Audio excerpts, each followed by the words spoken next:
In this video, we are going to talk about tracking model usage and consumption, which is part of Domain 3 GenAI governance, which has roughly 22%, and it is part of GenAI certification syllabus. As a part of this syllabus, GES C01, August 2025, it specifies only two usage function. First is called Cortex function usage history, and second is called Cortex functions query usage history. However, if you go to the Snowflake documentation, under this section, it has many more usage function and there is a note available there. It says Cortex function query usage history and Cortex function usage history log essentially are the same event. It is not necessary to monitor both of them. However, when you go to any one of them, it clearly says this view is no longer updated and use the Cortex AI SQL usage history view inside.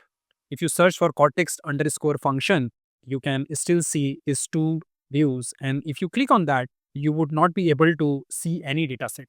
However, as per the syllabus GES C01, they are still there. And I think Snowflake will ask the questions in a more abstract term rather than using these specific view names. In this video, we are going to quickly check what result this query brings and what kind of information is being captured. So now I simply searched Cortex underscore and I can see a couple of views, and this is the view which primarily we will go through. Let's first check what all columns does it have.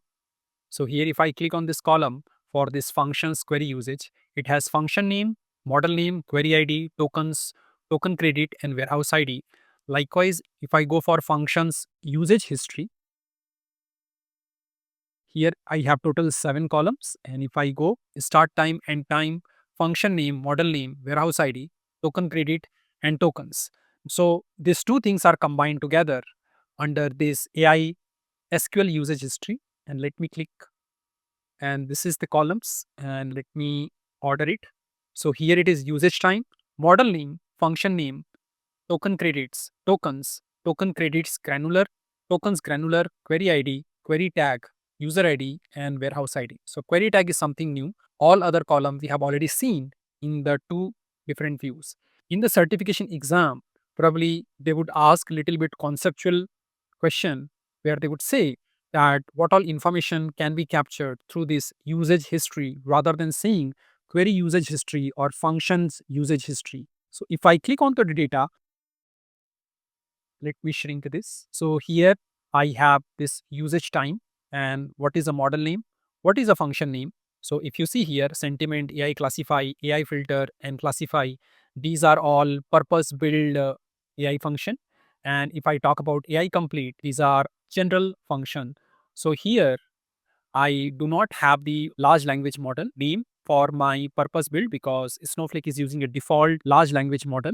But for complete, you can specify which model you are going to consider, and that is the first parameter.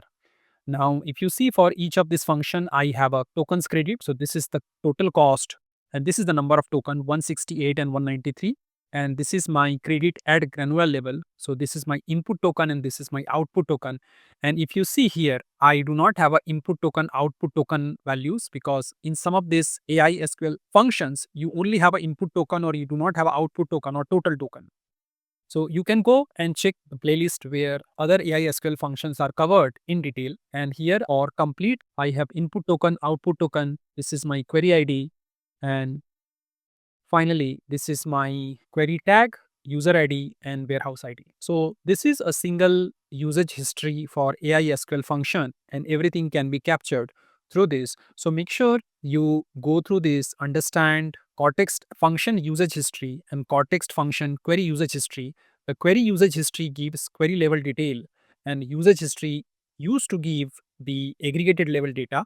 However, now everything is consolidated in this single AI SQL usage history, which gives query level detail because here you have the query ID. So it is not at aggregated level, it is at query level. So if a particular query is using all those functions, it will get 5 different entries with the same query ID. And maybe we can check if we have any such situation. Now I executed this query, fetch all the data, and here you see I have AI complete and Cortex guard. There are two large language model. under the hood. Here I am using for a complete, I am using Llama 3.1, and for a guardrail, I have a default model which you cannot choose.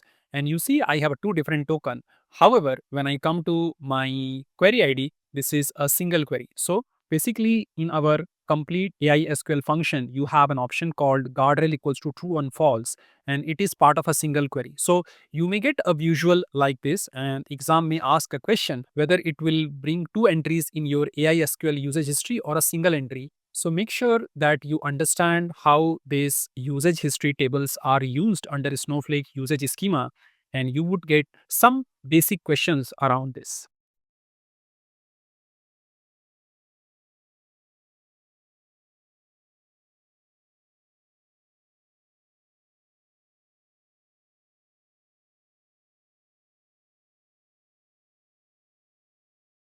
Thanks for watching this video. This channel is dedicated to helping you master Snowflake, data engineering, and GenAI skills without the complexity. And if you want to take your learning to the next level, you can also explore my Udemy courses for deeper and structured training. See you in the next video. Keep learning and keep growing.